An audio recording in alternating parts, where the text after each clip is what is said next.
So what's going on with light and weight loss? Is it really a thing? I mean, most people look at diet, exercise, and possibly sleep if they're paying attention. But there's a quieter, more effective reason why people don't lose weight, especially people who live in cities or who work in offices and sit in front of a screen all day. You see, it's not just whether it's dim or whether it's lighter. It's the quality and the rhythm of that light that makes all the difference. Hear me out. I'm going to get to a point here that might make a lot of sense to you as to why some people lose weight and some people don't. So just a bit of information up front on when you're eating carbohydrates and when you're eating fat and protein as fuel. You'll find that when you're eating carbohydrates, you breathe in oxygen and you breathe out carbon dioxide. You breathe out more carbon dioxide when you are eating carbohydrates. When you're eating fat and you're in ketosis, you breathe out less carbon dioxide. This is interesting because in a controlled study, they went into an environment where there was an office and everybody sat inside this office. And the amount of carbon dioxide excreted by the people in the office, the workers in the office, was a lot higher than those eating exactly the same diet but were working outside. The group working outside also showed a extremely different metabolic rate as to the ones sitting inside under artificial light and not getting the actual light that was meant for our eyes. So basically, people who are sitting in an office all day are like chickens being bred for the slaughter. So these chickens are fattened up. These chicken farms don't just do this because it's easy to control the chickens. They know keeping those chickens indoors in artificial light fattens them up a lot more than if they were roaming free outside. And this is one of the clever tricks that the whole agricultural industry plays on, is keeping animals inside so that they get fatter. This is a well-known fact, and it happens in humans too. So like, for instance, if I was basically going to be helping someone with our program to recover from diabetes, for instance, one of the first things I would do is put a 30-minute walk on their program every single day. So these guys can get outdoors. Don't sit on a treadmill and do this under artificial light. That's not going to help you as much as if you were outdoors experiencing these actual light wavelengths that are correct for your eyeballs to receive and start to kick in your metabolism. Another study was done with muscle cells of people who spent a lot of their time outdoors.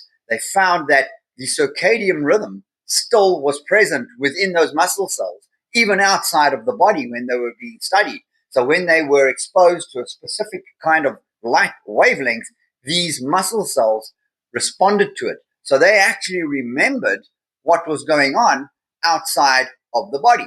This is quite interesting because that means that you can get your body into a rhythm, a circadian rhythm, which is going to help you lose weight, be healthy, sleep better. There are just so many benefits when you spend a bit of time outdoors. Now, one of the major things is if you wake up in the morning, have a look at the sunrise. Watch the sunrise for about 15 minutes. That kind of light really gets that circadian rhythm going, as is the same as when it becomes dusk and the sun starts going down and you have that orange to red light outside there. During the day, you have the natural blue light that keeps you alert and awake so that you can continue your life throughout the day. But when you're going to bed at night, you want your melatonin to start being released into the body, which is actually being stored in your eyeballs and in your brain, and it starts to be released. Now, the thing with this is, in the morning, when you're watching the sunrise, your body starts to produce melatonin, and it gets stored in the eyeballs. It's actually quite an interesting thing.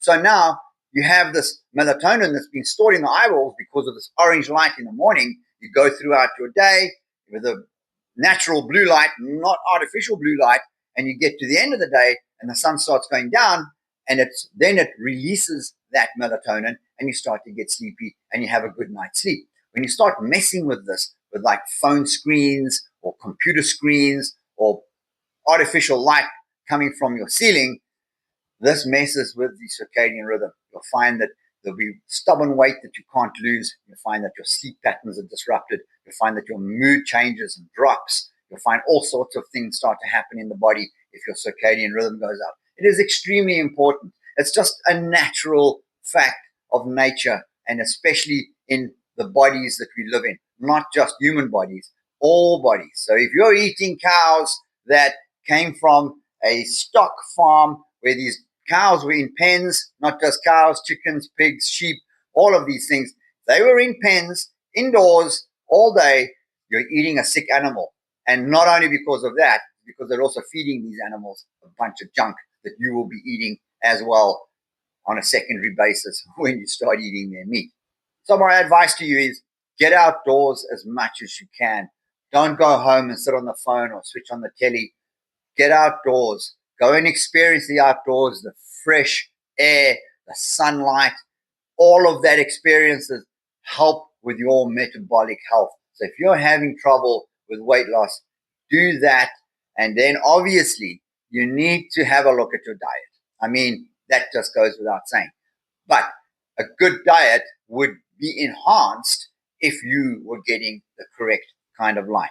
I'm someone that spends a lot of time outdoors. I'm a cyclist. I spend at least 2 hours in the sunlight during the day. Often it's when the sun comes up. Sometimes it's just during the day. But I'm getting my vitamin D. I'm getting all of these healthy aspects that the environment has to offer us.